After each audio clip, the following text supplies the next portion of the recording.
I mean, I think a great place to start is with the term you coined, Nutritarian. What does that actually encompass? What does that mean? Well, it means, if you design a diet to maximally enhance human longevity and protect cancer, what kind of name would we give it? And a lot of people, I'm definitely recommend diets that are rich in natural plants and a wide assortment of green vegetables and sprouts and onions and mushrooms. So it's not whole food plant based, and those foods don't have enough definitive specificity, right? So Mhm. nutritarian means a diet that's designed to maximize a person's health and maximize their longevity and maximize the potential of using a full portfolio of those foods that are shown to have maximum anti-cancer protection and lifespan enhancement. And you know what I'm saying here and what I'm claiming is that the same dietary portfolio that maximizes lifespan in humans and gives you dramatic anti-cancer protection is also therapeutically effective to reverse disease. So we can apply that same diet. If a person has asthma, their asthma goes away. Their migraines go away. Their diabetes, their type 2 diabetes, they lose weight and become non-diabetic. Their chest pains and their high blood pressure goes back to normal. Their autoimmune conditions like Sjogren's syndromes or lupus or psoriasis goes away and people make complete recoveries. So I'm not just designing a diet to maximize human lifespan. I'm also designing a diet to help people who have chronic serious diseases. And that's the miraculous part of it, which sounds radical, but it's not really radical. It's really factual. I've been Yeah. doing this for 30 years and I have scores of patient experiences with people who've made full recovery. I've published studies, but not as many as I could do, but obviously they're costly and time Yeah. consuming and you do the best you can. But the scientific literature, more and more over the last 20 years, has supported my work and corroborated my findings. I've been in the health and fitness field for a while. I've been, a competitive athlete. You know all about that. But I recently got into Ironmans, long distance running, and then before that I was doing Olympic weightlifting. And a lot of that focus in that field is on the macro, the macronutrients, fat, protein, carbs, and very, very few people are looking at the micronutrients. You're arguing that that should be reversed. People should look more at the micro than the macro. Yes, there's a range of macronutrient balance that's acceptable, Mm-hmm. but it's not the primary factor that governs lifespan. Is Okay. your macro, and that's what diets are mostly focused on. And they're all suboptimal, you could say. Micronutrients, particularly antioxidants, and the phytonutrients that are found in green vegetables and tomatoes and onions and mushrooms, the phytonutrients found in plants have specific, you could say, end receptor sites on the human tissue that enable human immune system to afford us a high degree of immune surveillance against cells that may becoming abnormal that may lead to cancer and immune surveillance against infectious agents. So immune surveillance is enhanced by a wide exposure to these phytochemicals found in plants. And if you don't pay attention to having both the concentration of micronutrients and the diversity of micronutrients, both those things lead to longer lifespan. So a diet focused on macronutrients, I don't know what it means, low fat diet Mm-hmm. or a high protein diet or a high fat, they're different school camps, right? Different that want to, one person wants to eat more protein, one person eat more carbohydrate, one person lower the fat. And it really is it's really the quality of the protein, the quality of the carbohydrate and the quality of the fat that not whether you're fat or carbohydrate. In other words, I can make a diet that's relatively high in fat if I use nuts and seeds Mm-hmm. as a source of the fat, and I'm using hemp seeds and flax seeds and walnuts and avocado as a source of fat, and I could get the fat up to 30, 40%, and that diet could be very healthy if I include enough of onions and mushrooms and good, really healthy food with it. Or I could make a diet that's 15% of calories from fat and have that be much lower, and still could be a really healthy diet if the nutrient concentration is good. But if I'm using unhealthy fats, empty calorie fats, like oils or animal fats, then you're going to be in trouble. It's the type of fat that causes the problem. Now, I'm saying we're talking about what a nutritarian diet is. Mm-hmm. And one of the things is that the American style of eating and other diets you could think of mostly get their fat intake from oils and animal products like olive oil and a nutritarian diet is unique, and we get our fats from nuts and seeds and avocado. So instead of using walnut oil, we're using the walnut. Instead of using avocado oil, we're using the whole avocado. Instead of using olive oil, we're using an olive. It's like, well, why wouldn't you know? You can ask any nutritional scientist in the world, anybody, and say, do you think walnut oil is healthier than eating the whole walnut? Do you think that sesame oil is healthier than eating the whole sesame seed? Do you think an olive oil is healthier than eating the whole? Ask any nutritional scientist in the world, and they could not support the fact that oil is, we know oil is less healthy, and we know oil rushes into the body very rapidly and creates a lipemic load in the blood after you eat that food. So whether it's animal fats or oils, you have a spike of fat in the blood. And I'm saying that caloric rush in the blood gets people addicted to the high concentration of calories in the blood. And that makes them into food addicts and drives overeating behavior. So nuts and seeds are high in fat and rich in calories. They give us athletes the calories and even the protein we need. But they feed those proteins and fats into the bloodstream slowly, so you don't get a spike of calories in the blood, and they're associated with not just fiber, but with hundreds of polyphenols and sterols and stanols and other nutritional factors you don't get when you strip the oil off the original food it came from. So one of the hallmarks of a nutritarian diet is we utilize nuts and seeds, and the nuts and seeds with the salad, with the vegetables, with the wok vegetables, help facilitate the absorption of the protective phytochemicals in the food, because you need fat content of that meal to maximally absorb the plant compounds that are fat soluble. So it's not, you don't want the diet to be so low in fat. Notice I said your diet could be healthy if it's 40% fat, and even if it's 15% fat, but I didn't go down to 10% fat. That's too low in fat because you need some fat to maximally absorb nutrients.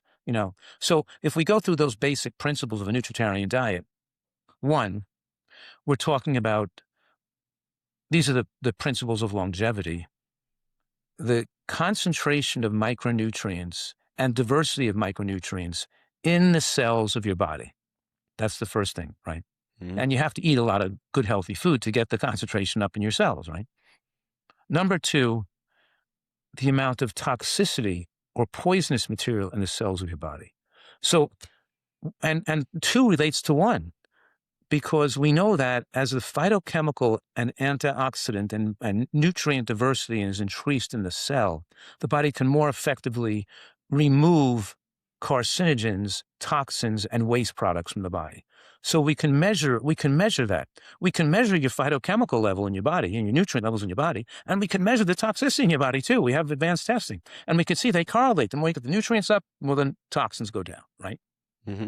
And of course, you don't want to expose yourself to smoke and pollution and chemicals. I mean, we know that stuff is bad for us. It's just common sense. The third thing is body fat percent. We know that body fat is a major driver of disease, and we're not just talking about heart disease and diabetes, we're also talking about cancer. Body fat is the major driver of cancer. And I'm saying there's no such thing as a healthy overweight person. Mm-hmm. So that as a male's body fat goes from 15%, below 15% is okay, body fat for a male. I'm 72, my body fat's about 11%. So, but most people my age, body fat's around 15% if they're in really good health, and most people are high. But as you go to 16, 17, 18, 19, 20, 21, 22, as the body fat goes up in percent, your immune system gets suppressed, the immune surveillance goes down, and your body fat then throws off inflammatory compounds like lipokines and cytokines that promote disease and promote infection and derail immune function, And of course, makes you insulin resistant. So now and it also activates the aromatase system, making more estrogen, which promotes prostate cancer and breast cancer. Mm-hmm. Now, females, that we're saying a female has to have a body fat below 25%. If she has a body fat that goes to 26%, 27%, 28%, 30%, 35%, as the body fat goes up percentile higher, her risks of disease go up accordingly. People are denial about that. They think you could be a healthy overweight person, No, you can't be. We have to modulate our caloric intake for every individual's need so that they not just eat healthfully, but also eat the right amount of food, not to get more calories than they need. Now, the beauty of a nutritarian diet is that when you're taking in so much fiber and so much phytochemicals, it makes you satisfied with the right amount of nutrients. When you're eating an American style diet, or a diet like you mentioned, that focuses on macronutrients that may not be high in phytochemicals and fiber, it doesn't suppress the appestat enough and the appetite enough. The appetite and the appestat doesn't get suppressed enough. So you're always desirous of more calories than you're getting. And the drive to overeat is overwhelming. And so people can't control their desire to overeat food. They eat too much food when they're not eating healthy enough. Hmm. The beauty of a nutritarian diet, and I can know at my retreat for the last 6 years, when people come in, we're feeding them like 12 to 1,400 calories a day because they're obese, right? Mm-hmm. And they don't need more food. They're satisfied with that amount of food because they're getting so much bulk and so much fiber in the sprouts and the salads and the tomatoes and the onions and the mushrooms and they're getting so much food in that caloric and that lower caloric load that they're satisfied with the lower caloric load, even though they're eating half the calories they were eating before, and they're dropping, 20 pounds a month. Okay, so obviously the amount of calories a person needs is individually determined. And I'm saying that each person has to become the expert of themselves own body. They have to be the expert of the scientist, artist of of what they should eat and how much they should eat to be the best version of themselves.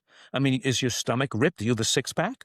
Are you muscular? Are you slim? Do you, control your calories? And are you getting too thin? You know what I mean?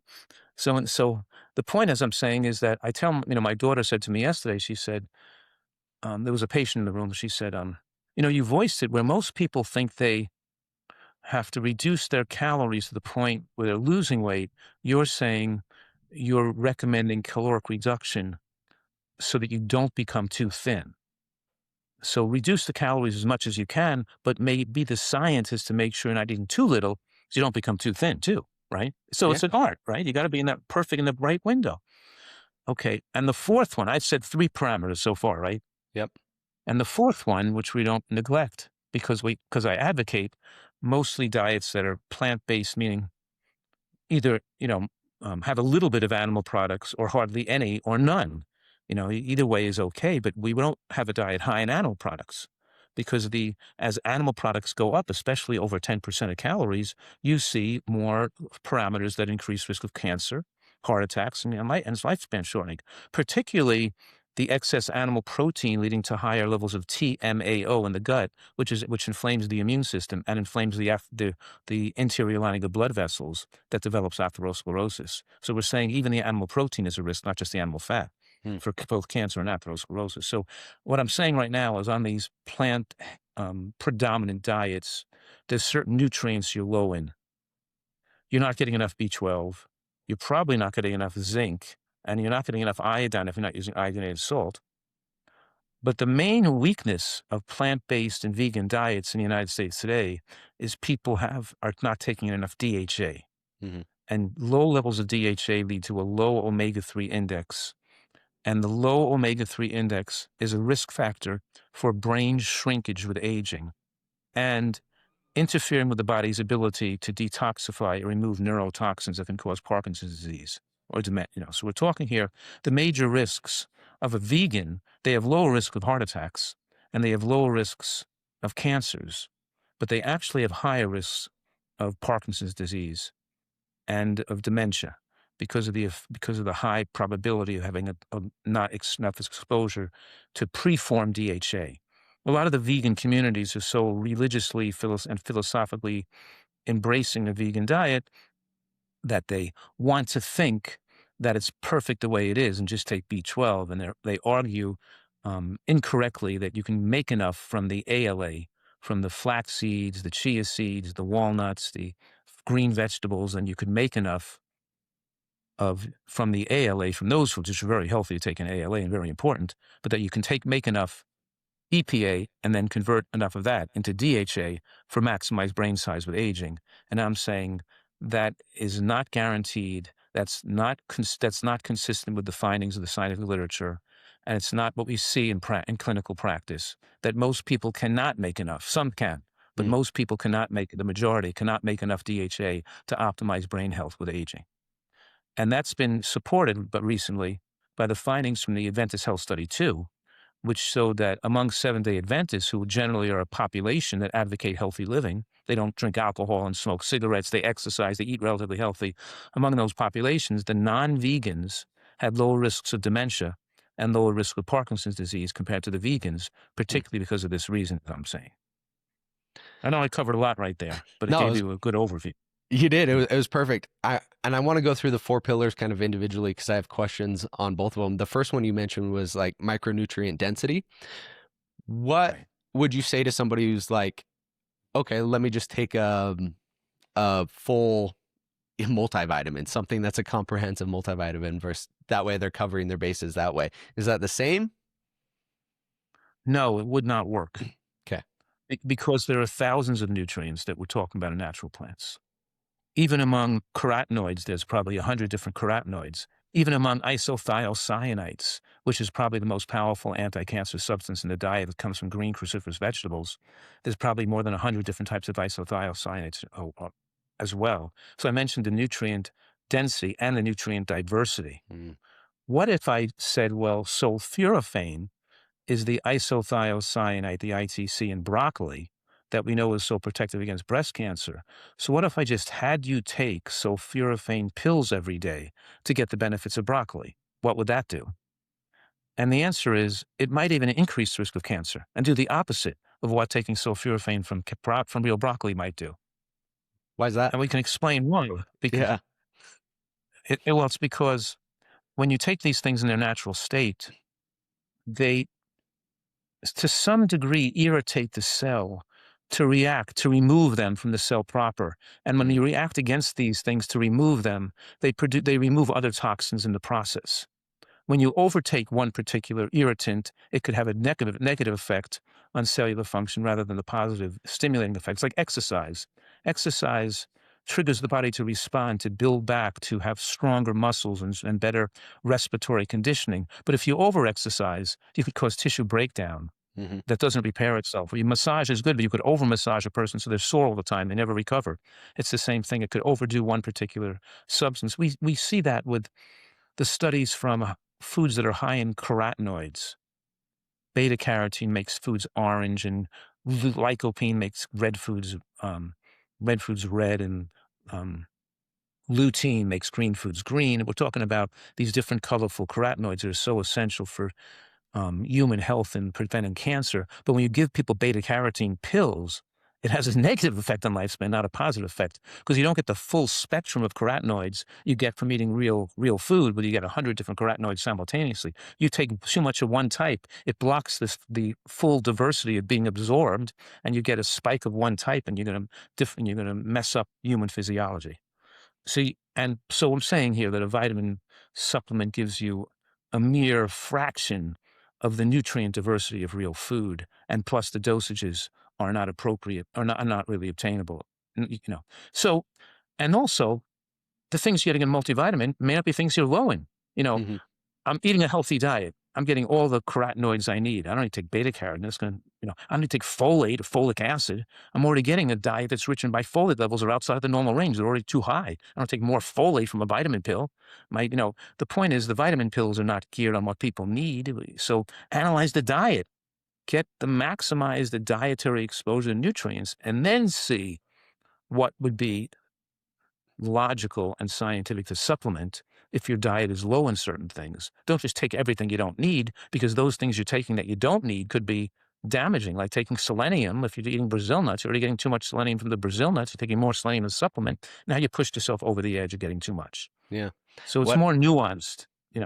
what do they say? Americans have the most expensive urine than any other country in the world because we Well, tend to go to pills first. Um, what do you say to the argument, like due to the monocropping agriculture and the depletion of our topsoils and things like that, the overall reduction of nutrient density in these plants, like have you seen that been going down to a significant degree where I know you say we should do a diverse diet and then see what we need to supplement, but a lot of people don't know where to begin or where to get those blood tests or how to read them. Do you think they should have a diverse diet first and then maybe look to a multivitamin later? well, I'll answer that two ways. Number one, you Yeah. know that I advocate people eat a lot of salad and Yeah. vegetables and cooked vegetables and all kinds of different, and pomegranates and flax seeds and walnuts, and I'm advocating people eat cherries and um, eating a lot of different nutrients. So I Hmm. know I can analyze the diet and see what people's low in. But we're saying yes, I recommend people take a supplement to fill in the gaps Mm. in which a vegan or plant-based diet is low, and the nutrients the plant-based diet is low in are zinc, iodine, vitamin D, B12, and EPA DHA. Okay. So yeah, I don't recommend. So yes, a supplement that's intelligently designed to fill in the gaps your diet might be low in. If you're a vegan, then a regular multivitamin isn't going to even have enough B12 in it, because the vegans need a higher dose of B12 than a regular supplement might have in it. They should take like 175 to 150 micrograms of B12, because instead of absorbing a little bit of a time with each meal, they're taking it just one time of the day, and the body is limited by intrinsic factor that only taking a little bit at a time, so that you get extra high dose to get more from direct diffusion. So we're designing the diet to meet the needs of a plant-based eater or a vegan, whereas a person who's eating animal products every meal would have different needs, let's say. Hmm. Okay, Okay. so that's the first thing. Um, and the second part of the question is that, yes, the Midwestern states where a lot of the staples are grown, like corn and rice and wheat and soy, those topsoils have been heavily depleted, and nutrient levels have gone down over the last 150 years in those foods. But those are the foods most people get at fast food restaurants. And those are the foods that people get processed foods and junk food from, made from those made from those vegetables. But us Nutritarians, as you mentioned earlier, are getting a variety of plants, particularly organic food if we can, and we're buying it from small farms and who use regenerative agriculture. And we know that it's true that organic food isn't just lower in pesticides. It doesn't have zero pesticides, but it's definitely lower in pesticide exposure. But it's higher in micronutrient diversity. The exposure to the bugs and the fungi and the microbes in the soil does lead to a high phytochemical diversity and concentration. So, and also we're eating foods that are grown more in coastal areas, where in California have you volcanic soils, and along the Florida, the coastal waters, you have more nutrients. So um, and you have trees that go down 20, 30, 20 feet into the soil. So most fruits and vegetables are not depleted in nutrients if you eat fruits and vegetables and Hmm. beans and nuts. It's if you base your diet around staples like corn and rice and corn and rice and soy, then particularly the commercial brands, then your diet could be somewhat missing in those particular phytochemicals that maybe would have been higher if they had soils that were more favored 100, 150 years ago. Part two of the nutritarian diet would be the reduction of toxins. What kind of toxins are you looking at, and how do they work together with the increase in nutrient density? How does increasing that nutrient density cause the decreasing of toxins? Right. So so first of all, there are two general types of toxins. There's exogenous toxins and endogenous toxins. Hmm. The word exogenous means the toxin comes from outside the body. We're breathing in smoke. We're taking in chemicals. We're exposing ourselves to plastic. We're exposing ourselves to metals. We're exposing ourselves to, what, polyaromatic hydrocarbons from cooking animal products, and on the barbecue, which cancerous, you absorb, cancerous substances. Those are exogenous wastes. And then there are the endogenous waste, which the body makes itself, because the body is like a factory. It produces product and energy, but it makes its own waste products like urea and uric acid and ammonia and formaldehyde and lipofuscin and free radicals. All these things are generated by the body itself as a normal byproduct of living. And you have a mixture of endogenous waste and exogenous waste in your cells, Hmm. right? And we're doing our best to reduce our exposure to exogenous waste, and we're doing our best to reduce our exposure to endogenous waste by not overeating and eating poorly and overeating. exposes us to more endogenous reduced waste. For example, you eat too much animal protein, you're producing too much urea and ammonia and uric acid, which is, right? So it's aging you. And then the second part of that equation is that if the body is fueled, particularly, let's say, for example, the NRF2 transcription protein, which activates the antioxidant response element on the cell, the ARE is part of the DNA. So the ARE is part of your DNA, and its function is to attract and bind poisons, toxins for removal by the body. The cells are able to expunge, to weaken, take away the potential inflammatory potential of the toxin, and to make that toxin water soluble, so it can be processed by the liver, excreted by the kidney, and get out of your body. So the body's working. So yes, we need a lot of excellent nutritional exposure if the body can remove both endogenous and exogenous toxins. Are you doing any like changing out cookware? So you're cooking on like cast iron and stainless steel, sauna. Are you doing other things besides that to get those out? If you're one of those people that watches podcasts and doesn't just listen, you've probably noticed this sauna right behind me in each and every one of my episodes. That is my Heavenly Heat Eco Sauna, and it is seriously the best. It's not just there for decoration. I use it each and every day. Heavenly Heat makes some of the cleanest saunas on the market. They are ultra low EMF, no glues, no dyes, no plywood. It's all 100% hemlock, and they are extremely easy and high quality to assemble. And my favorite thing, they don't require any electrical or wiring. All you have to do is plug it into an outlet and it starts working immediately. Heavenly Heat is a sponsor of the show, and if you're interested in getting a high quality sauna, head to heavenlyheatsaunas.com/Merrill. That's heavenlyheatsaunas.com/MERRILL, and use the code Merrill at checkout to save some money. Thank you so much. Yes, we don't recommend. There is certain cookware that can be contaminated, but I like to use ceramic cookware. So, Ceramic. the ceramic-based cookware, the best. Mm-hmm. It's almost like glass cookware, but there are certain types of cookwares that are also, metal-based that are also that are non-toxic. But the major thing we do is you don't want to overcook and fry and darken and brown foods. So most of our cooking methods are cooking with moisture present, like we're making soups and stews and woks and wraps, but we're not making fried foods, and we're not making barbecued foods, and we're not making foods crispy and crunchy and browned and darkened. That's not favorable, even though it tastes good. Yeah, interesting. Yeah, it's definitely something that I've heard people talk about in the carnivore diet if they want to go extreme in that aspect. I know, and that's something we'll talk about, but they even talk about how they're not browning their food at all. So it's just like this plain gray looking carnivore diet for that very reason. Talk to me about what is occurring when we do brown those foods that's negative. Well, you got heterocyclic amines and polyaromatic hydrocarbons formed, which are carcinogens. Okay. So when you darken, particularly when you cook, let's say, chicken on a barbecue, right, you cause these toxins to form. So we could say, the two most cancer and lifespan shortening foods are, processed meats, barbecued foods, and donuts, fried foods, Mm-hmm. So those are the three most dangerous things. Fried foods these are all really, they're not food. These things are poisonous, I've had I call those dangerous substances that taste good, that radically cut short people's life. I don't call them food because they're using food as a drug.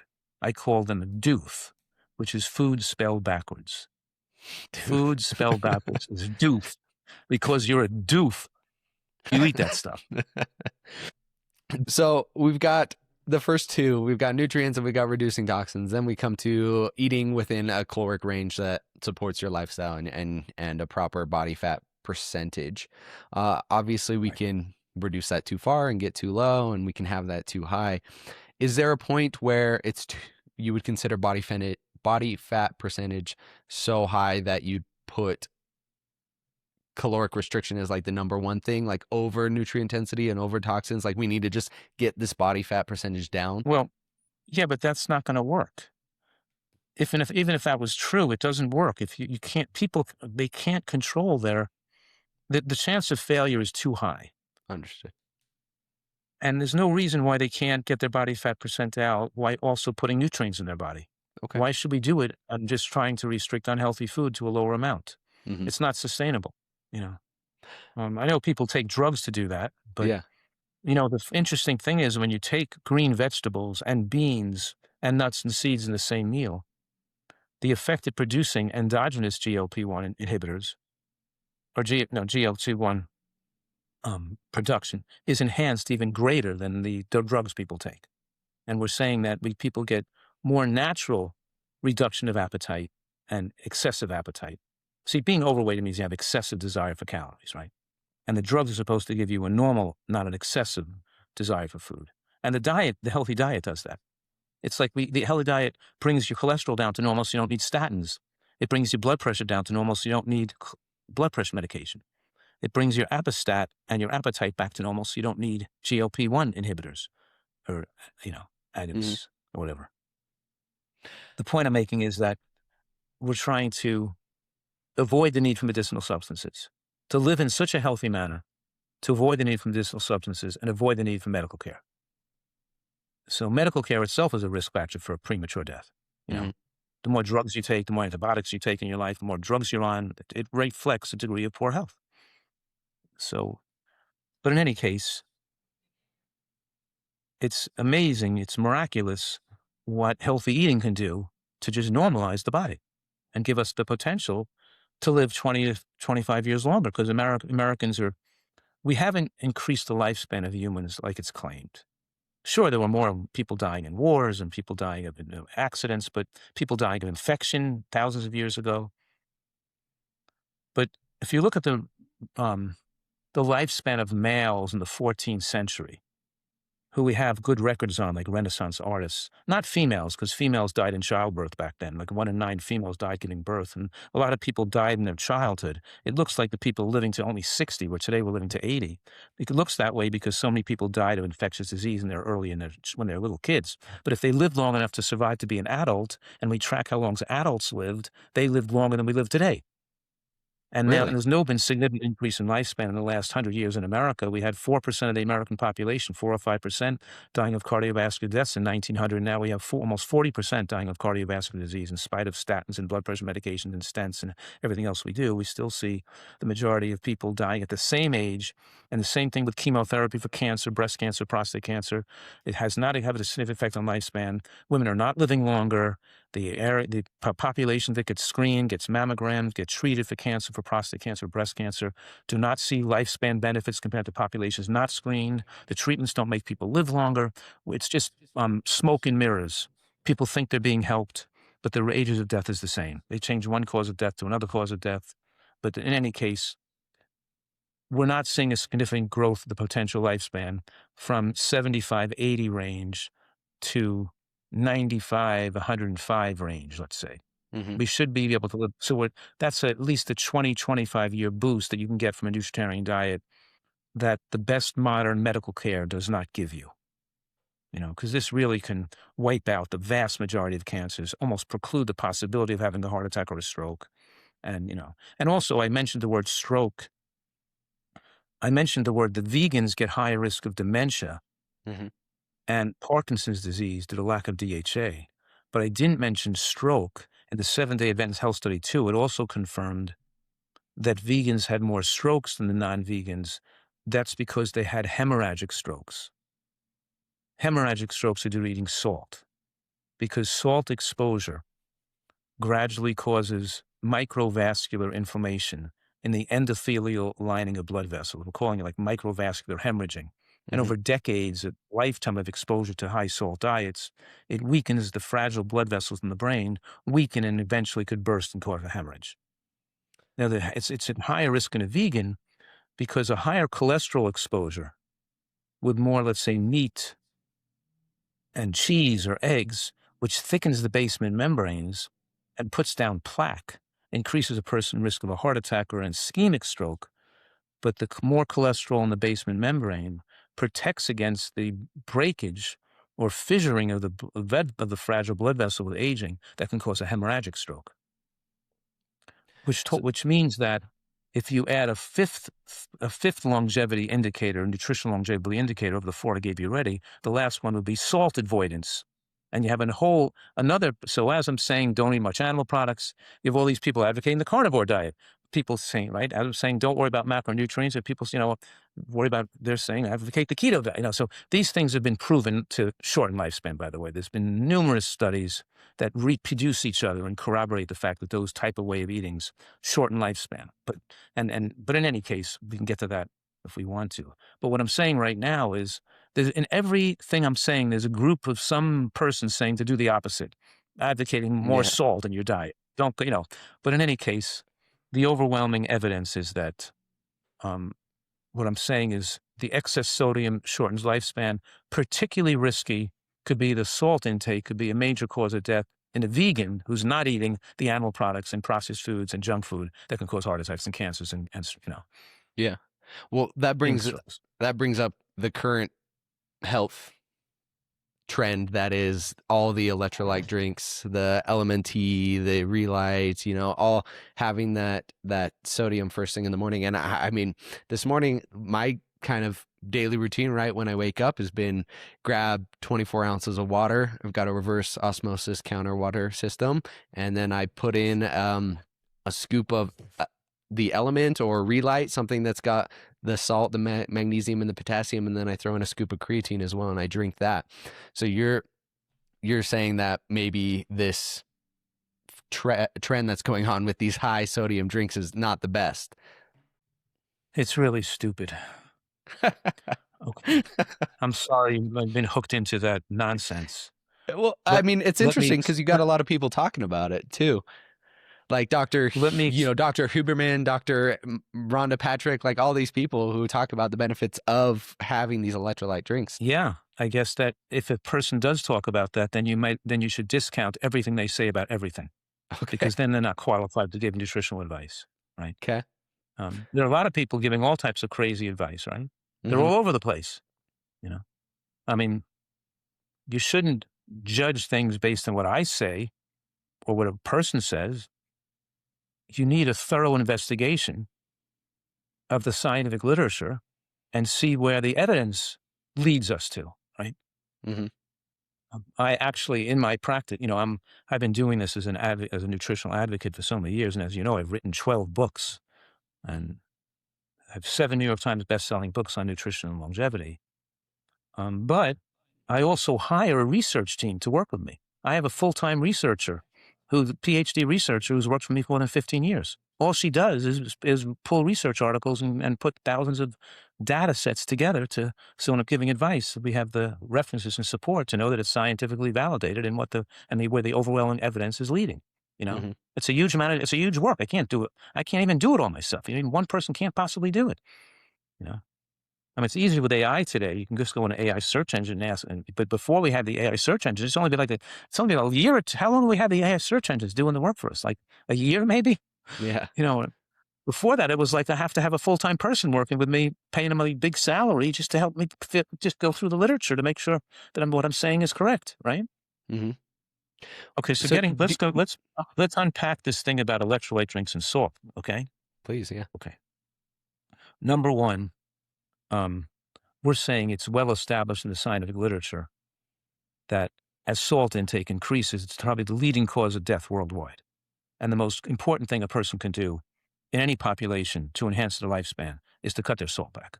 It's a major cause of not just high blood pressure, but it causes aging of the blood vessels. It causes the formation of tau proteins leading to dementia in the brain. It suppresses immune function, increasing risk of autoimmune disease, and it even increases the risk of stomach cancer. And it's all dose dependent, of course. The effects of salt are dose dependent. The more you take in, the more risks you have, right? Mm-hmm. And that can't be denied. That's just, and natural foods contain sodium, obviously. Vegetables, contain sodium. They actually contain the amount we need. We're talking about added sodium I'm not saying person have no sodium. You can't eat a diet that has no sodium anyway because natural plant foods have sodium in them, right? Okay. As you move from the Americans consume about 3,000 milligrams of sodium a day. We know that the American Heart Association paper on the subject recommends people with heart disease not eat more than 1,500 milligrams of sodium a day. The Americans are eating 3,000. The American College of Cardiology and the American Heart Association came to that 1,500 figure, looking at more than 100 different studies showing that as sodium increases in population, so does cardiovascular death. And they wrote that 24-page paper. They didn't even say 1,500 was the right ideal amount. They said the studies show that you still see lifespan benefits as people go from 1,500 down to 1,000. You still see lifespan enhancement. They picked 1,500 as the recommended dose because they felt if they went to 1,000, then people wouldn't listen to them and they wouldn't follow it. It would be too strict. So since Americans are eating 3,000, they figured make it 1,500. The whole point is ridiculous anyway, because if the American Heart Association is saying that a person with heart disease should cut back their sodium intake to 1,500 a day, then why would they wait till a person has heart disease to cut it back? That's like saying a person who has lung cancer or emphysema or COPD should stop smoking. No, you don't stop smoking when you have the disease. You stop smoking so you don't get the disease. If it's bad for you to have the high sodium levels when you have the disease, then you should have never started the disease. It shouldn't be cutting back people with heart disease and high blood pressure, lower sodium levels. It should be cutting back our entire population, including children, to lower sodium levels so you don't develop cardiovascular disease. Let me just now, as we cut the sodium, as we put the sodium up, don't forget there's a narrow window of sodium in your bloodstream between 135 and 145, or 134, let's say, 133 and 144 is the optimal range of sodium in your blood. But if I'm taking in 600 and you're taking in 6,000, how do we both have the same sodium in the blood? It has to be in that same range, or your body wouldn't work right. I'll tell you how it's the same whether I take in a little bit or you take in a lot. If you take in a lot, your body has to pee out a lot, and your body has to sweat out a lot. So your body gets trained and good at getting rid of extra sodium. So your sweat has a lot of sodium in it. So when you go on a run or play a game of tennis, you're sweating out sodium. And when I have to play a game as an ice sweat, I'm sweating out water. No salt in my sweat at all. Your loss of sodium because your excess intake in your urine and in your sweat causes you to lose other electrolytes along with it, like magnesium, phosphorus, bicarb, chlorine, because your body can't isolate sodium and just put that out. It just can't take out the sodium chloride and leave everything else. It has to lower your level of minerals. So now when you sweat, playing basketball you may get cramps in your legs and cramp up because you just lowered your mineral content of your body from sweating. Not me. I can just have some plain water because my body is not putting out any minerals when I sweat. Now, if you move from a high sodium diet that you're eating to a low sodium diet I'm recommending, your body's still used to peeing out a lot of sodium. It's not holding on to sodium. My body's trained not to release any sodium in my sweat and my urine. It's trained that way because it gets used to it. It knows to do the right thing to keep the homeostasis, the homeodynamics right in that narrow range in the blood. I'm the same blood sodium as you are. Even though you're taking an high amount, I'm taking a low amount. So what I'm saying right now is that when you switch from your high sodium diet to mine, your body would still be putting out a lot of sodium, and you would temporarily get hyponatremic and hypovolemic and feel fatigued. So the change, you might not feel well as you go to a low sodium diet, but that's temporarily. And it only happens maybe in 1 in 20 people, but some people have to cut back more slowly. And there are some people like 1 in 50 who can't cut back that far because they need their sodium, their ability to reclaim and hold on to sodium has been damaged by so much high sodium intake for so long that they can't reclaim sodium. So they always need to take some extra sodium in their diet, right? We're not saying anything's absolute here. You got to adjust the recommendations to an individual's needs. And some people have unique needs. Okay, so now I'm saying your electrolyte drinks, well, people love to sell electrolyte drinks. It's brilliant as a business move because it costs 3 cents to make the drink, 3 pennies to make the drink, and you could sell it for $3. What other product can you magnify 100 times your cost versus your retail? 100 times your cost versus retail. It costs nothing to put some electrolytes in there, and yet you can convince people it's a health food and they start using it. You've got a really great business model there, but it's really just nonsense because you're giving them something that's going to shorten their lifespan.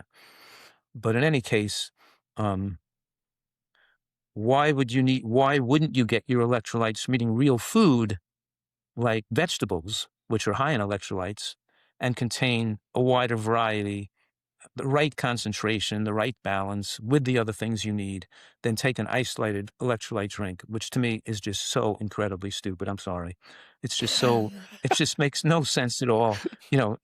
Taking in, eating, instead of eating, lettuce and celery and cucumbers and tomatoes and onions, taking an electrolyte drink. It's just so utterly ridiculous. Yeah.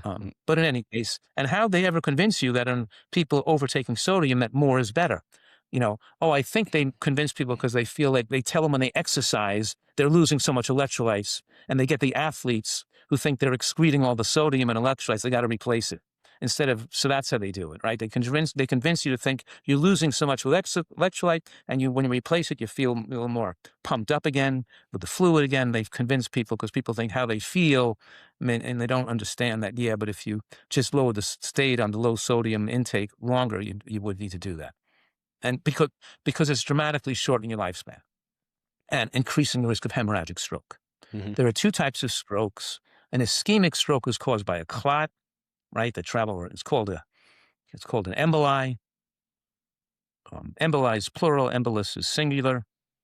So a traveling clot to the brain moving clot is called an emboli. A stationary clot, which was a heart attack, is called a thrombi or thrombus. Thrombus is singular, thrombi is plural. So those are caused by eating more saturated fat and animal products and donuts and sugar and unhealthy diet, processed foods. But the hemorrhagic stroke is a different animal.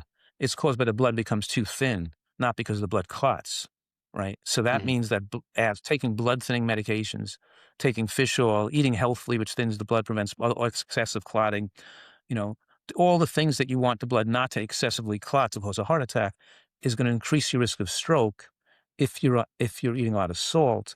So it means the person who's eating a cardiovascular favorable diet not to have a heart attack is going to increase the risk of a hemorrhagic stroke. So the healthier you eat, the more important it is to be, and the more you keep yourself lean and healthy and exercise regularly, the more important it is to avoid the salt, because then salt becomes the leading potential cause of a premature death. So let me summarize, see if I can summarize this. People who maybe will take a sweat sodium test, if they come back and say they're, salty sweaters versus not salty sweaters, if they reduced their overall salt intake and then waited a certain amount of time for their body to re-regulate, and then they retook that test, they would come back as a less salty sweater or no salty sweater. Absolutely. Okay. Okay. Us Nutritarians who are not salting our food, we taste our sweat and go, no salt at all. Zero. No salt. It's just water, you know. Yeah. And why is the bloodstream have the same sodium level as a person eating a high salt diet and a person eating a no added salt diet? Same exact sodium level. Whether you have salt or you don't have salt, over time it adjusts. It may go up or down in the short when a person changes, because you're right. It could take 3 to 6 weeks for the body to make the adjustment. But most people, the adjustment is so slight and happens so that people don't have to worry about even doing it gradually. Most people, they're fine. If they feel a little fatigued, they could just take a little bit of sodium if they wanted to, Okay. like 200 milligrams or something. Real quick, before we get too deep into this conversation, I wanted to give you guys a peek under the hood when it comes to the data. So the data on this app shows me that less than 21% of my average monthly listeners are actually subscribed to the show. Now, subscribing to the show helps way more than you'd think. It helps the show get pushed out to more people. It helps the show grow. It helps me get more guests. It helps improve the quality. So if you guys like listening to me, and more importantly, like listening to the guests that I'm bringing on, do me a quick favor, hit the subscribe button right here on this app, and we will continue to grow this show bigger and better with each and every episode. Thank you so much. So you're not salting your food at all. It's complete whatever is in your diet naturally. Absolutely. Okay. Absolutely. Cool. That leads me to caloric restriction. I know you've had an experience with fasting and reduction in lean skeletal muscle. What are your thoughts on implementing fasting or intermittent fasting into a diet as well?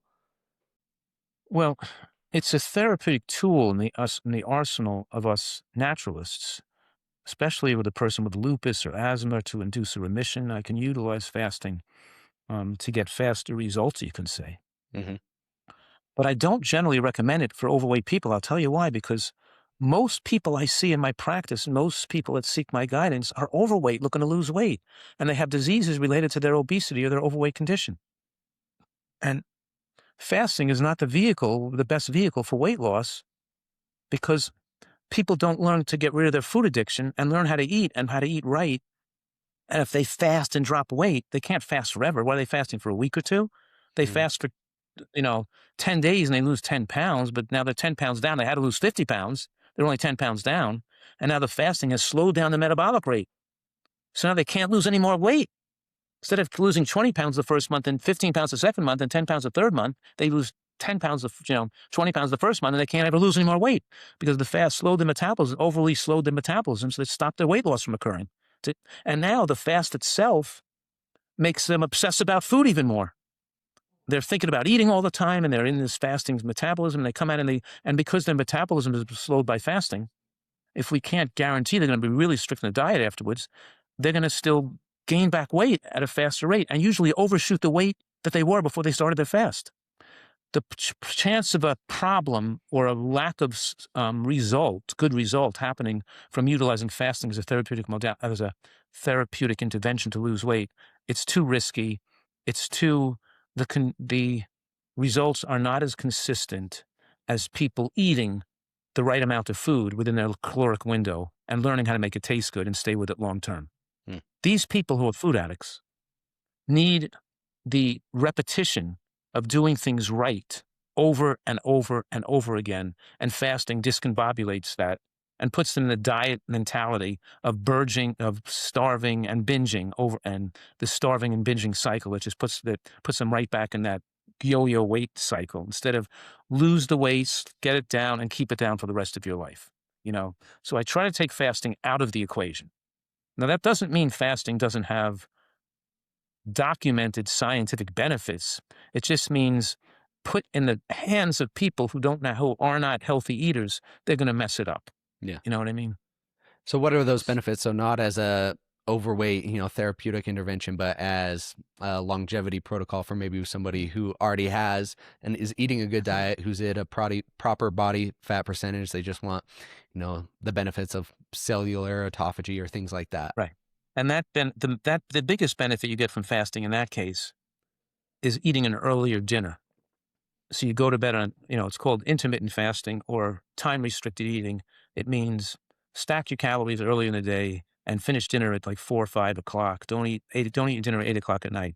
I have to say now I'm eating dinner at like 7 or 8 o'clock at night because I'm helping take care of my granddaughter, and she's up, got to put her to bed at like 8 o'clock and, feeding her bottles and everything. So it's, but anyway, the point I'm making is that, sometimes you have no choice, but you really should be going to finishing eating dinner by 6. You have at least 3 or 4 hours of no calories coming in before you go to bed at night, because healing and repair and lifespan, the anti-aging phenomenon occurs most effectively during the sleep cycle at night. And the more you could sleep while you're not digesting food, the more that cycle and those processes are enhanced. Mm-hmm. So it's cool. So we want to eat breakfast, lunch, and an early dinner, or eat breakfast and a late lunch, and don't eat dinner. So yes, in that way, there's some benefits to that. And it doesn't mean I don't utilize fasting or recommend it at times. It's just not something I'm doing routinely, Understood. The longest fast I've ever done is 3 days. My brother actually just completed a 10-day fast, which I think that was more as just water. Yeah, just water, and a water fast. yeah. Well, yeah. I hope he's a healthy eater, because obviously I'm saying the benefits of water fast are lost when you eat unhealthy and gain the weight back too quickly. So unless he's a Nutritarian before and after the fast, he's not getting the full benefit of the fast. He's fit. He's training for endurance events. We're doing the Boulder Half Ironman here in June, and I don't think it was it wasn't a weight based fasting. It was more of a, I want to see if I can do this. Let me do it. Kind of mental kind of activity. Are you familiar with Brian Johnson? He's everywhere. Kind of the I'm gonna live forever blueprint guy. Yes. He talks about how he finishes his last meal each day at 12 p.m. for that very reason of just, he says that he sleeps better. Huh. Yeah, 12 noon. Yeah. Mm-hmm. So he goes, and then he goes to bed each night at 8. So he has that last meal 8 hours before bed. I've been doing it for a while now. My last meal was at 3:30. My schedule changed recently, so it's a little bit later, but I That's do more find, reasonable. Even the last meal at 3:34 is reasonable, right? The other yeah, things just too take everything to an extreme. yeah, You yeah, know. absolutely. Mine was just like I felt great. Like I wasn't hungry later, and I did sleep better. Mm. But I do try to finish eating at least by 6 p.m. for that very reason. I do find that Yeah, I sleep a and lot some of better. that's when the thing is when you're when a person who's, let's say, a 5'2" woman who's 105 pounds or 110 pounds, they don't need more than 2 meals a day. Sometimes a bigger male who's very athletic needs more calories, and if they wind up eating 2 meals a day, they're swelling their stomach out too far.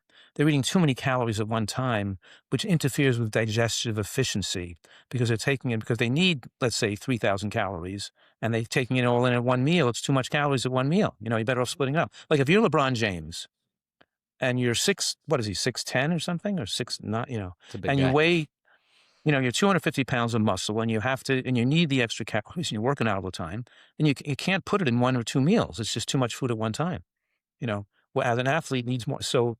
Um, so there's some, you could say, digestive capacity limitation where 3 meals for some people become better than 2 meals a day if their caloric needs are too high. You follow me? What would be the caloric cap that you'd recommend? The biggest meal you'd Oh, I don't recommend? know. Because when you're bigger, you have bigger capacity. I don't know. Yeah. Let's say, well, um, I'd say like 1,000 calories per meal.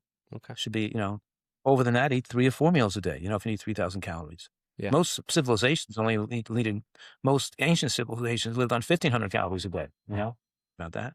Yeah, I eat, or back when I was training for competitive CrossFit, I was training 6 hours a day, doing a lot. I was eating closer to 5,000 calories a day, and I felt all the day I was eating. Like eating was part of the sport. You just sit down and shovel food in past what you wanted to consume because that's just the And, calories that and were that's going out. where that's where you can say exercise, which is good for you, becomes actually lifespan shortening For sure.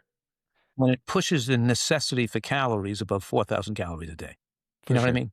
Yeah. So I was a competitor. I was on the world team in figure skating, Hmm. and I believe it or not, I exercised like half the day, all day long. Yeah.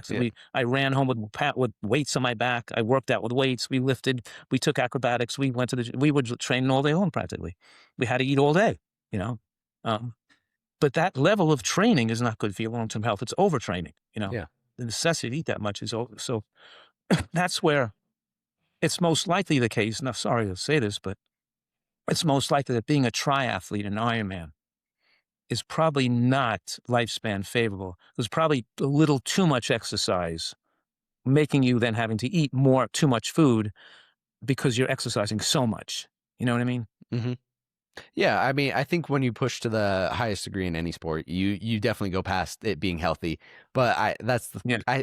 people are aware of that. Like when you're training that Yeah. hard and you're having and your body's going through it, obviously it no longer becomes healthy. You're doing it because you're a competitive athlete, and that's just the choice that you're making. Exactly. Right. Uh, that brings us to number 4, the reduction of protein, or excuse me, the reduction of animal-based foods in your diet. I've had Dr. Anthony Chaffee on the podcast. He's a proponent of the carnivore diet. I saw you spoke with Paul Saladino, and then there's Dr. Sean Baker. All these people are proponents of carnivore or an animal-based diet. Something that always throws me off is why? Like if these people are looking at research too, why is there people who will look at research and say the research supports this, and then there are people like you who look at it and say it doesn't? Where is that disconnect? I think the disconnect is because I think that um, they're promoting something radical that is well accepted by scientists around the world to be harmful. Hmm. And they're having this unusual viewpoint, which people embrace. It's like a way they can get famous and do something that people love to eat animal products, and people, the males, the macho thing, whatever it is they're doing. But that has to do with how you're able to look at research. In other words, are you looking at the full body? You can pull a couple of studies that support any viewpoint, but there are thousands of studies on every issue. Hmm. So if you're looking at the studies that show that increasing quantity of animal products in the diet, including grass-fed and wild animal products, shorten lifespan, then you should have a research team that evaluates all the studies on that issue, all the published studies in the last 10 years or last 20 years, and go through, and this is what the Cochrane analysis does, right?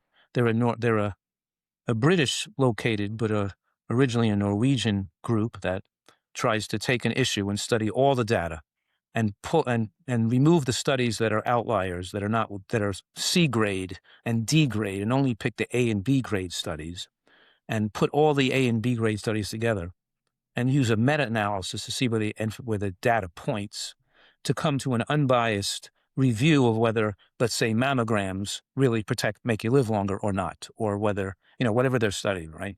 Whether statin drugs, how much statin drugs really benefit people's lifespan. So they're not funded by the drug company, and they investigate all the studies and they try to ascertain the credence of that particular study. And you have the American College of Lifestyle Medicine, which is the only board certification of nutrition, which has a nutritional bent in the United States, only medical specialty with a board certification. But almost all the nutritional scientists in the world and all doctors in this field recommend a diet that's plant-based and phytochemical diverse. You can name some of those people you've named, because there's only a handful in the world who have publicized themselves on the internet. You have 5 versus 500,000. You have 5 doctors versus 500,000 people who disagree with them. And these 5 people with this radical viewpoint get a microphone. But it's nonsense. It's nonsense. So if they have that opinion, then I'm saying that they're disguising, hiding, burying, and escaping from the overwhelming amount of data that shows otherwise. How every science in the world, so I can show you, and I can produce right now, I can send you 10 studies that are done by different researchers around the world, and each study has hundreds of thousands of people, and each study went on for 20 years, following how long people lived and their age of death and what they died of, showing that as animal products increased in the diet, their lifespan was shortened in direct accordance. How do they justify all these studies showing the same thing? Because they pull one study that was done incorrectly, and they could show that, that maybe it wasn't so, that animal products weren't so bad or something like that. They'll pull 1 or 2 studies, but they're not going to pull, in my book, for example, Eat for Life, one of my latest books, I have 2,000 references in that book. Now, how many studies do you think we had to review to pull the 2,000 to use in the book? 10,000 to pull 2,000 out? How many studies do you think I had to pull 2,000 references? They're going to show you 1 or 2 references. I'm going to show you 2,000 good references that corroborate this, including hundreds of references on mushrooms reducing cancer, and hundreds of references on onions, and hundreds of references on green vegetables, and hundreds of references on berries and cherries, and hundreds of references on nuts, and hundreds of references on all these different variety of plant foods that individually show dramatic protection against cancer, like a 64% reduction of breast cancer in women who eat mushrooms every day, like an 80% reduction in cancer for eating green vegetables every day. We're talking here about a 71% reduction of breast cancer deaths for people eating flax seeds in diet each day. We're talking here about that these things not only have dramatic benefits, but they're putting together a diet that synergistically contains all these foods that maximize these benefits. And they're not just ignoring the benefit. They're just not just ignoring the studies showing that higher animal products shorten lifespan. They're also ignoring thousands of studies showing these individual foods they're excluding causes enhancement in lifespan and reduction of cancer. It's so utterly ridiculous that it's almost criminal to have people with degrees like that trying to get rich off people's ignorance.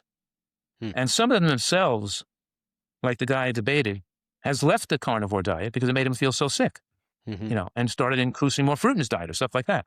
But the point is, it's not sustainable, it's not for good health, and it's complete insanity to say that we shouldn't eat vegetables. There was a Netflix documentary, I believe, that came out in 2018. I watched it.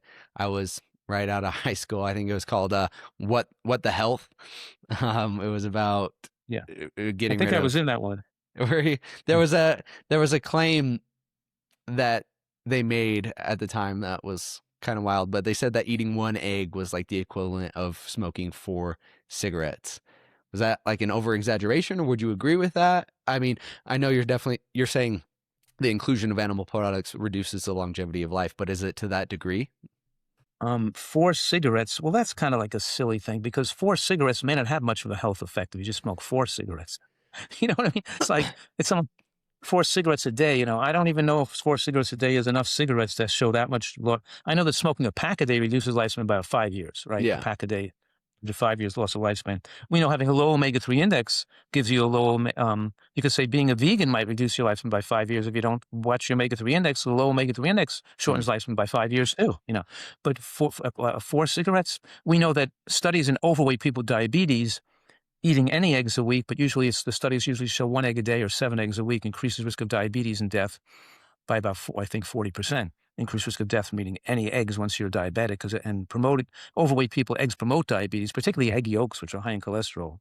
But Hmm. but I don't know how they got that 4 cigarette thing, but in any case, whether it's healthy people, thin people, diabetic Yeah. people, it might, and whatever it was, it's still one study and one data point from one study. It's almost meaningless. It's like a punchline or Yeah. well, you throw something. That's what it It's was. Clip yeah. it. It's like what they throw these statements to me, but shocking statements. But the point is, nutrition research is more nuanced, and you have to have a comprehensive overview of like let's spend the day looking at 100 different studies on eating eggs, and they may not show them much benefit, much harm in people eating a lot of red meat because they're already on so much high in saturated fat.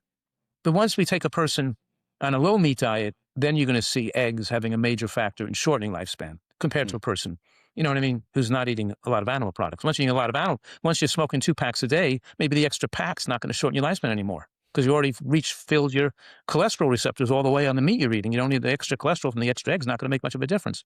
So we could always find some study to show that it doesn't cause problems.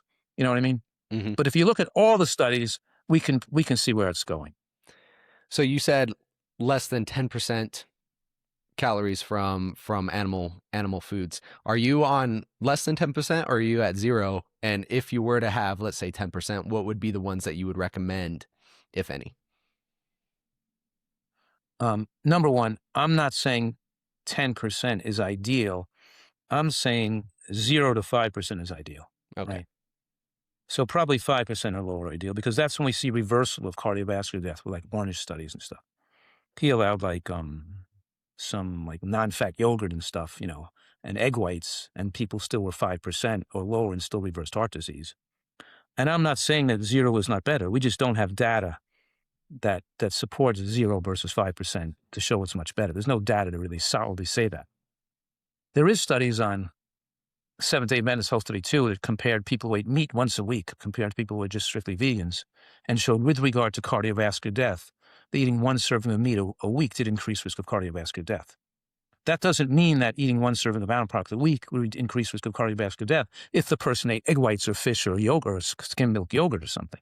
It just showed red meat increased risk of cardiovascular death by 1 significantly compared to 1 serving a week. So the answer, I don't know. The reason why fish would be generally, in most studies, adding a little bit of fish to a vegan diet shows it has a lifespan advantage. Even the studies that compare vegans to non-vegans show that the pescatarians, I think that's what they're called, people who eat some fish and not other animal products, are the ones who had the best lifespan compared to vegans. Interesting. And the reason we're saying that the ones with a little bit of fish had better lives than the vegans is what I'm saying at the beginning when we talked about this a half an hour ago, was that taking a little, and I sell, what are they called? Vegan EPA and DHA, so that people who are vegans can have some EPA and DHA instead of having to eat fish for it, right? Mm-hmm. So we're making sure omega-3 index is adequate because we're not consuming enough fish to get the high omega-3. The external or the exogenous source of omega-3 is fish or seafood, right? The reason we don't eat oysters and clams are high in B12, they're high in zinc, and they're high in omega-3. That's exactly what the vegan diet's missing. Just eat oysters. But the problem is they're bottom feeders. They're bivalves. And they're linked to ALS and Parkinson's disease because they're full of a toxin called BMAA, which is filters down from all the garbage we dump in the ocean. We dump thousands of tons of garbage in the ocean every hour, and then you get nitrogen runoff from farming too, in the lakes as well as the coastal waterways, and you get algae overgrowth, which produce overgrowth of spironobacteria, and then the increased BMA and other and plastics settling down, and the highest concentration of these toxins are in bivalves and shellfish. Now, I would love to eat some shellfish like clams or lobster as a special occasion, but I don't. But I don't do that anymore because they're just too toxic. Hmm. So the answer is that I would generally think that a diet that's mostly vegan with a little bit of seafood would be the healthiest diet. But because the seafood is polluted, and we're not living in living in Bali or Fiji or whatever. We're not living in, whatever. You know, we're not living in the middle of the Pacific where the fish they're eating are all different species of wild fish they collect in the net swimming on the bottom of the ocean. We're getting commercial fish that are caught in the continental shelf that are raised in fish farms and they're toxic. So it's probably more lifespan enhancement to take a diet that's probably vegan and take the zinc and the DHA from the fish that we get that you would have gotten if we had eaten little seafood in the diet. So otherwise, clean seafood, if it's possible to achieve that, would have been the best source of extra animal product on top of a plant-based diet had you have access to clean seafood, right? Mm-hmm. Which we know we don't. We're not living in a country that has access to that much. And then probably you're asking me, well, what if I add an animal product, what would be the other next best? Probably egg whites without the yolk or white meat turkey or something, probably something like that. But probably, clean fish, egg whites, white meat turkey in small amount, or obviously a fermented food doesn't have sugar in it, not like a yogurt with jam and jelly in it, but like a skim milk, a yogurt, a fermented yogurt without, where you put your own fruit in it to flavor it, where it's not made with any sweetener. So those would be my things, I guess, my preferred animal products if people want to eat some animal products and keep their levels relatively low. I would love to hear your thoughts on the newly proposed or food pyramid based on inverted pyramid. I don't know why it's called a pyramid. Compared to politics side, just the pyramid now compared to the old one, what's good about the new one versus the old one? What's good about the old one versus the new one? There's always some degree of corruption in science, Oh, yes. And even the old one had influence of the dairy industry and the media, even the industries have influence on them. But the corruption in the new pyramid is overwhelmingly crazy because we actually put together there was two groups. One was a group of myself and a bunch of scientists who were advising the U.S. government on the pyramid. And then there was a group that they put together officially. We were unofficial advisors. Then we're the official group of advisory to the government on the food pyramid. And both those groups were, their recommendations were ignored. And they went with this new pyramid based on donations and financial support to the coffers of the party in power. So if they were going to, so it really is it's just corruption, To answer your question, the good thing is it's saying not to eat processed foods. I mean, that's great. I mean, who would have thought processed foods are good for you? What about potato chips? You can't eat potato chips anymore? Fritos? How about Frito-Lays or, donuts, cookies, crackers, rice cakes, breakfast bars, chips, soft drinks, hot dogs, processed meats? Of course, removing that is a no-brainer. There's got to be a moron to even if anybody thinks that's healthy. But then they put in beef tallow and full-fat meat and other things that we know are lifespan shortening at the top of the pyramid, full-fat dairy, not to take the saturated fat out anymore, as a gift to the industry that gave them donations. That's just not science. It's not even, it's only the tip of the iceberg of corruption that we're seeing today. And it's ugly, but it's not. I'm surprised if Oscar Mayer gave them enough money, I guess hot dogs would be at the base of the pyramid. That was a joke. When you were an advisor, and they disregarded your guys' food pyramid, what would yours look like?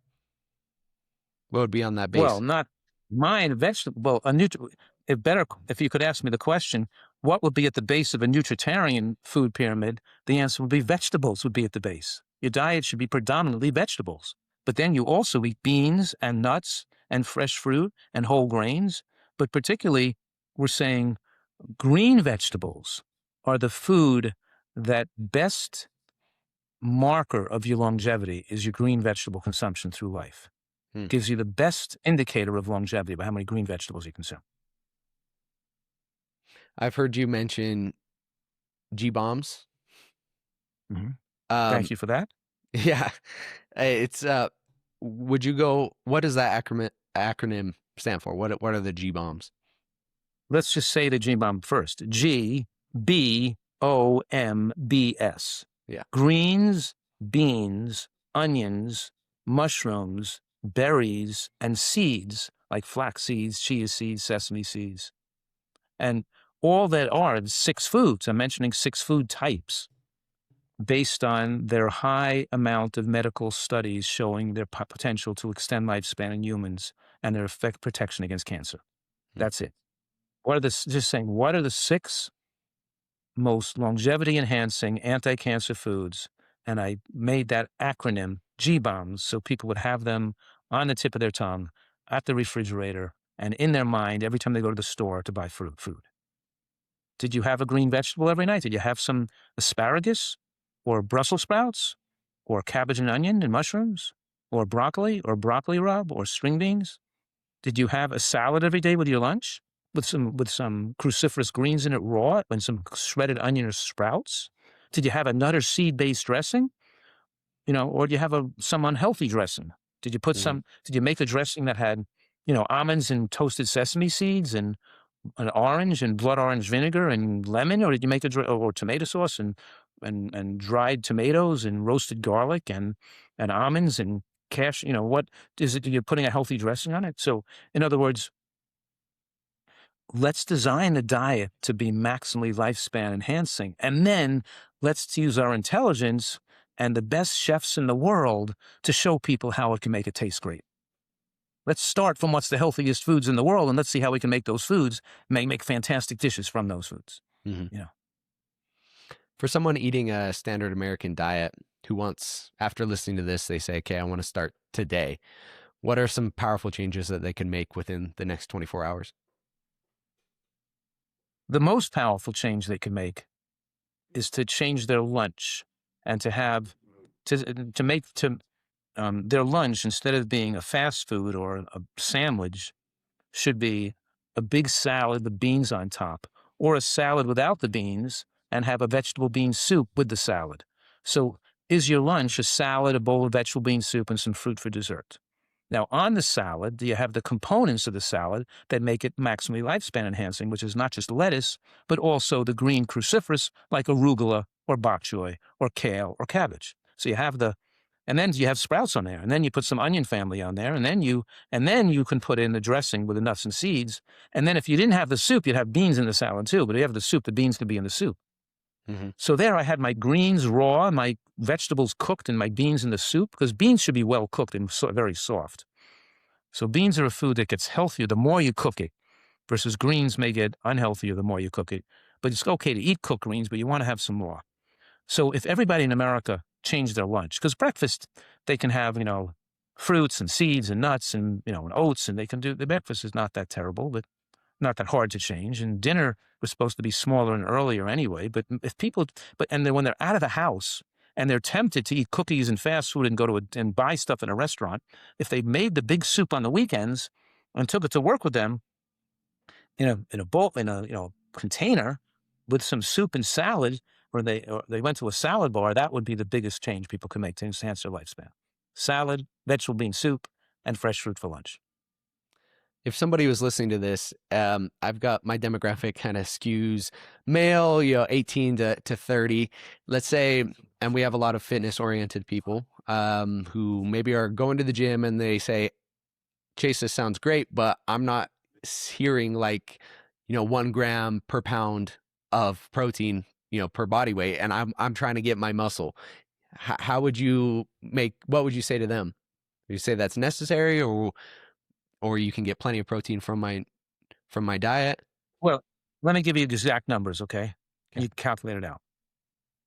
On a typical vegan diet, it gives about 15 grams of protein for every 500 calories. And I'm agreeing it's too low, especially for the elderly or the body or the person who's a real athlete. It's too low. Hmm. On a nutritarian diet, because we're specifically including beans and nuts and green vegetable each meal, we get about 25 grams of protein for every 500 calories. So that means I'm on 1,500 calories a day, I'm getting 75 grams of protein. If I'm on 2,000 calories a day, I'm getting 100 grams of protein. If I'm on 3,000 calories a day, I'm getting 150 grams of protein, right? Hmm. Right. So your protein needs are proportionally caloric needs. You need more exercise, you need bigger, you need more food, you need to get more protein. Now, whether you need to add a protein supplement to that, now you're answering that question you brought originally about how much exercise you're doing. You're Hmm. exercising for results, not for lifespan. This gives you plenty of protein for lifespan. If you're trying to push results past the point where you'd rather sacrifice some lifespan for a competitive event, then you probably could push the protein with with some protein supplements or egg whites and things. But you don't need that. You just needed that because you were getting excessively large. Keep in mind that the shortest lifespan of any profession in North America are linemen on football teams. They're not the quarterbacks, Hmm. not the receivers and the tight ends. They have good lifespans because they're slim and they run, and they move.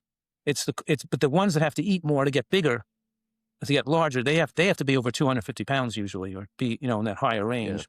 And what I'm saying right now is building excessively large muscles is also inhibits lifespan. It doesn't enhance it. You Well, want to what be are, fit.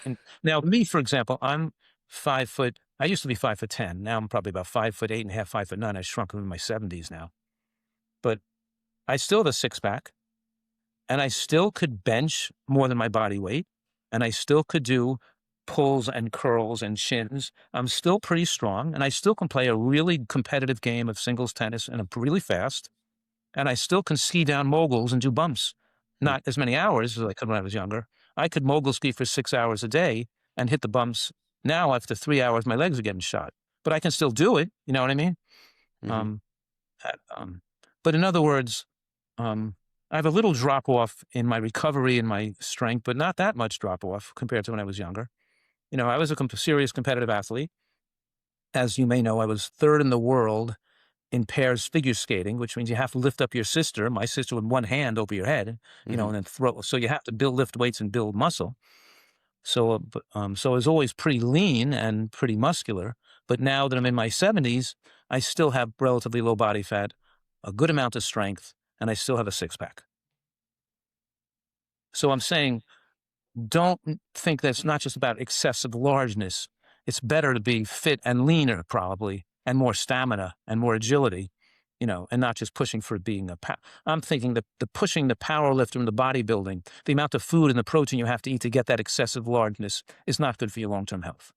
So you probably get enough from a nutritarian diet. And if you want to add a little more, but you don't go crazy and trying to get crazy pushing the size, because that's not going to be good for your long-term health. Okay. So you're saying the recommendation of 1 gram of protein per pound of body fat or body weight, excuse me, is too high for even for people Yes, who. the scientific studies and most health authorities are saying you have 1 gram of protein for every kilogram of body fat, not every pound of body fat. That's doubling the protein needs, right? Correct. According to Correct. health authorities. It's doubling it for people who want to get excessively large. Okay. And you may be right. Maybe they could get bigger that way and Yeah. build more muscle, excessive muscle. But I'm not saying that's too much protein, and it's not great for lifespan. You mentioned in your book Disease Proof Your Child, that what we feed our kids, and my wife and I have been married, we're coming up on 2 years. She's in medical school, so kids aren't right down the line, but we want them, they're coming. You mentioned what we feed our kids in their first years Well, is. what's she going to do when she graduates medical school is the question, because then you can be stuck in a 3 or 4 year residency. Oh How old yeah, is she now? she is 25. 25. She finishes medical school at 27. She does a 3 year medical residency. She's 30. She has millions of debt, and she's not going to, then she's going to stay home and not. I mean, the whole medical school thing is so treacherous. We're a little And different. then you don't get any sleep in your Yeah. residency. We're a And little how? different. She's Okay. doing the MSTP program, so she's getting her PhD as well. So she's going to go 3 years of medical school and then 4 years of her PhD. But the benefit of that is no medical debt, which is good. And during the PhD is kind of when we're planning on at least having one or two kids at that point. Okay. So a little different. What you should what you should try to line up is a source of breast milk. So your wife's not, if she's doing so much working and studying, the baby can get enough breast milk instead of getting formula Hmm. to get some donated breast milk from a friend or another mother, or to seek out, so you can help supplant her breast milk supply. So the baby's not totally dependent on her if she's working so much. You know Yeah. what I mean? Hmm. Well, I mean, that brings back to my question. You argue that what we feed kids in their first year sets their cancer and disease risk for life. Are you arguing breast milk versus formula in that, or what are the other things as well? Of course. Of course, I'm saying the child is best, should not be given formula, should be given breast milk. It's Yeah. perfect, and she could be in their own mother's breast milk is the best. Hmm. But I'm not saying the first year of life. I'm saying probably the first 10 years of life. First 10. The first 10 years of life is absolutely critical to mitigate risk of cancer later on in life.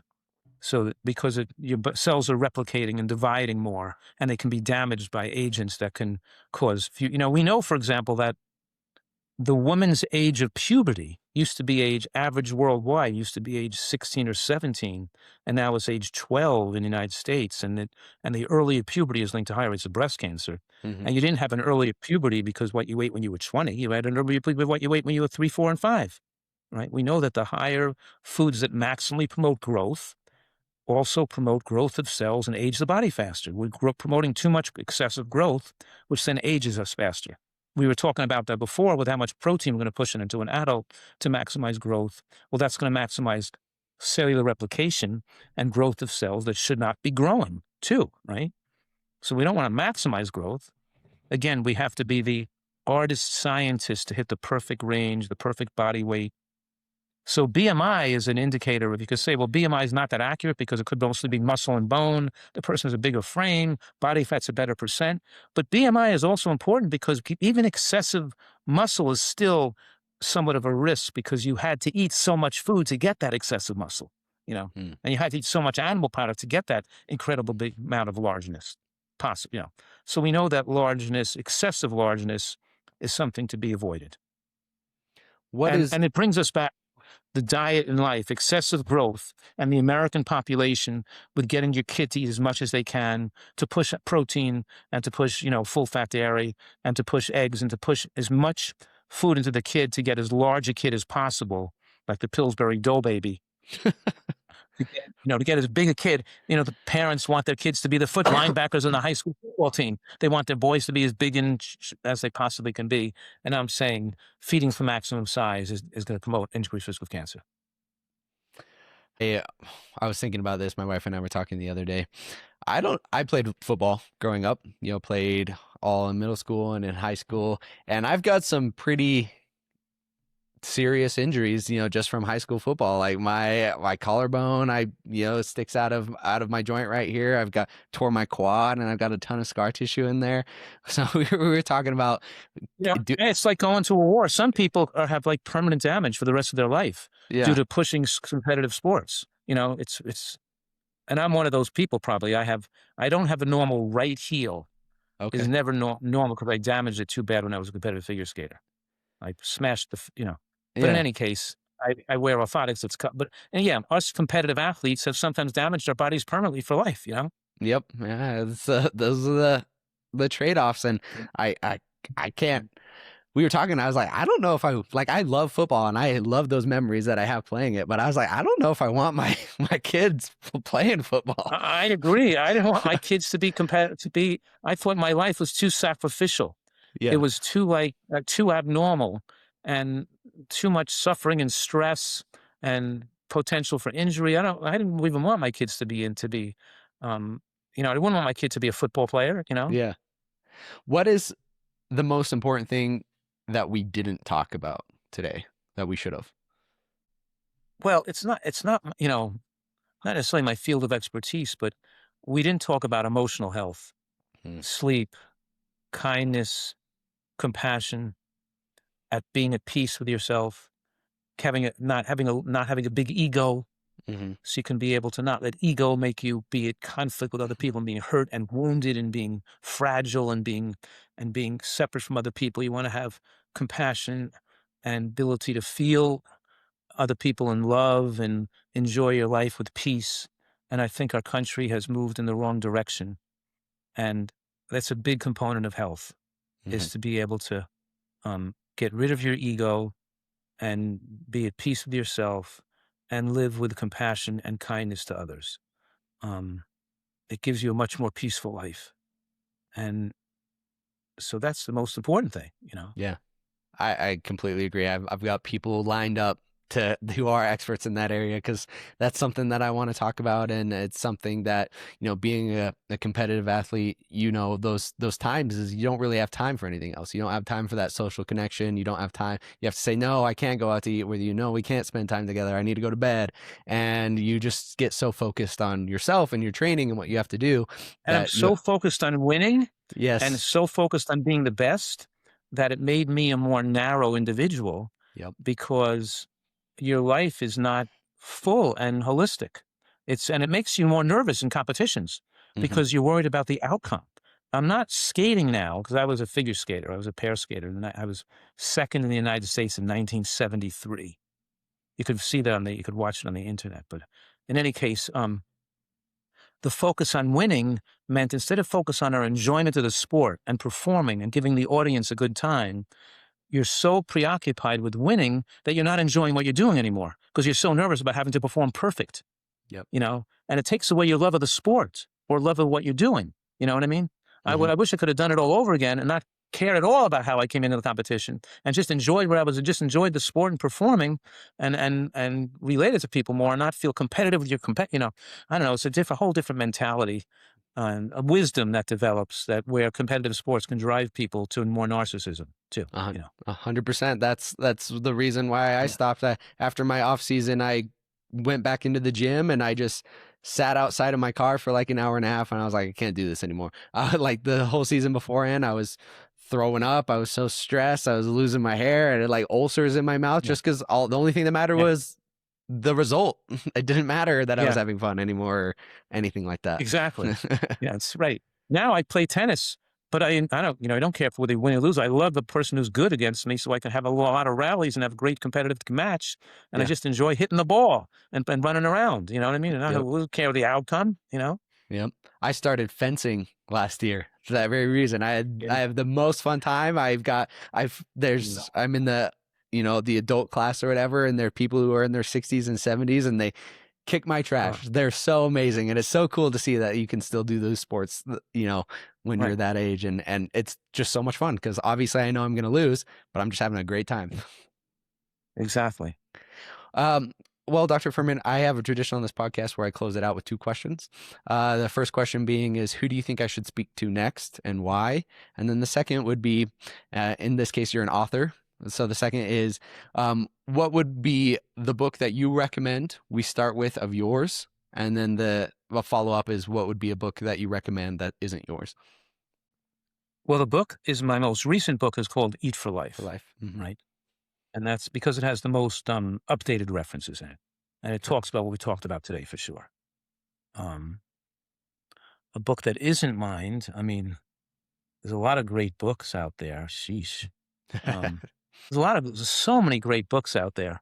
I Hmm. mean, I liked recently Remarkably Bright Creatures. You ever hear that book? I have not. Remarkably Bright Creatures. It's a really good book. Okay.